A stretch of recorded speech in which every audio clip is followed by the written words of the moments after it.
ওই যে Kim Jong উনকে দেখেন, চিনেন? কিম জং উনকে চিনেন? কোথাকার প্রেসিডেন্ট?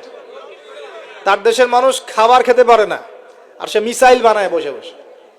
আর আমেরিকা পশ্চিমা থেকে ভয় দেখায়, ভয় দেখায় না? দেখেছেন? ওর ওই উত্তর কোরিয়া হামলা চালাতে হলে 100 বার চিন্তা করতে হবে পশ্চিমাদেরকে। হ্যাঁ, কারণ সে 8-10টা মুসলিম কান্ট্রির মতো না যাদের কাছে এরকম কোনো অস্ত্র নাই। কথা বুঝতে পারছেন? ওকে অত সহজে কিন্তু কেউ আক্রমণ করবে না। তারপরে ও আবার চায়নার সাথে ওর বন্ধুত্ব আছে, রাশিয়ার সাথে ওর বন্ধুত্ব আছে, ঠিক আছে? এর একটা অ্যালায়েন্স, এটাকে জিও পলিটিক্যাল ভাষায় ওদের অ্যালায়েন্স বলে। তো ওরা শক্তিশালী হলো কিভাবে? শুধুমাত্র ফাইন্যান্স দিয়ে না, এখানে পলিটিক্যাল ভিত্তি শক্ত, অস্ত্র শস্ত্র তাদের আছে। এখন বহির্বিশ্বের শত্রুরা ওদের দিকে চোখ তুলতে পারছে না, এত সহজ না। তো দেখেন আমাদের পিছিয়ে পড়ার এগুলোও কারণ আছে। মুসলিম কান্ট্রিগুলোর দিকে তাকায় দেখেন, কয়টা মুসলিম কান্ট্রি এইসব ক্ষেত্রে স্বয়ংসম্পূর্ণ? কয়টা কান্ট্রি দেখবেন আপনি? হ্যাঁ, বিশ্বকাপ আয়োজন করে বেড়াচ্ছে, বিশ্বকাপ ফুটবল আয়োজন করে বেড়াচ্ছে, পাশে ইয়েমেন সিরিয়ার মানুষ খেয়ে না খেয়ে মরে যায়, দেখার সুযোগ নাই।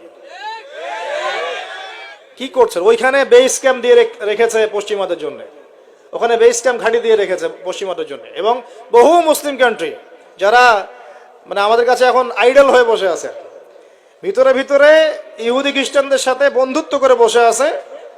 তারা উঠতে বললে ওঠে, তারা বসতে বললে বসে, ওদের ইশারায় কাজ করে কি না?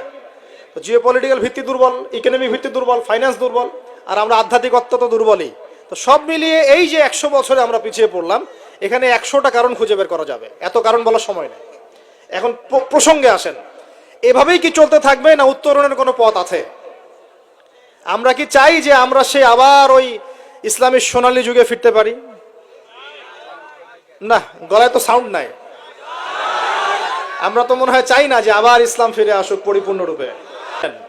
আমরা চাই বা না চাই, আল্লাহ রাব্বুল আলামিন তার নবীর মাধ্যমে জানিয়ে দিয়েছেন সভ্যতা শেষ হবে একজন নবীর হাতে, তার নাম নবী ঈসা ইবনে মারিয়াম। তিনি 40 বছর এই বিশ্ব শাসন করবেন, তার আগে কিয়ামত হবে না।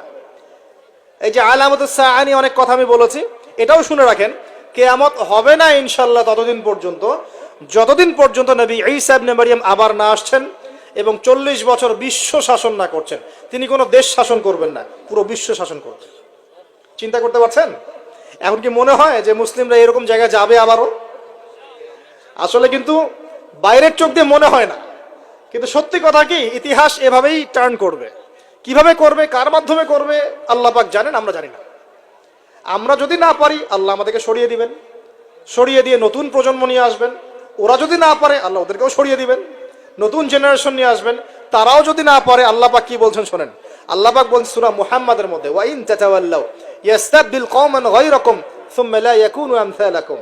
তোমরা মুসলমানরা যদি না পারো, আমি ইহুদি খ্রিস্টান হিন্দু বৌদ্ধ তাদেরকে, কুফফারদেরকে হেদায়েত দিয়ে ইসলামে নিয়ে আসবো, তারা আমার হয়ে লড়বে ইনশাআল্লাহ।